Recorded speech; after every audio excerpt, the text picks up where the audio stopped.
রাজু, কই তুমি? এদিকে আসো, একটা খবর আছে বন্ধু। এদিকে আসো, তাড়াতাড়ি এদিকে আসো, শুনে যাও। তোরা সকলে আসো, শুনে যাও একটা খবর। আমি শুনলাম খালেদা জিয়া আর এই পৃথিবীতে নেই। তোমরা তো সবাই জানো নিশ্চয়।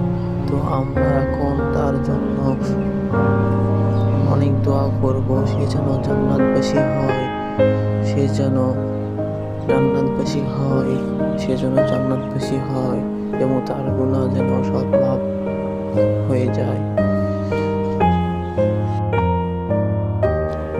তাকে আমার তরফ থেকে জানাই অনেক সালাম, হাজার সালাম।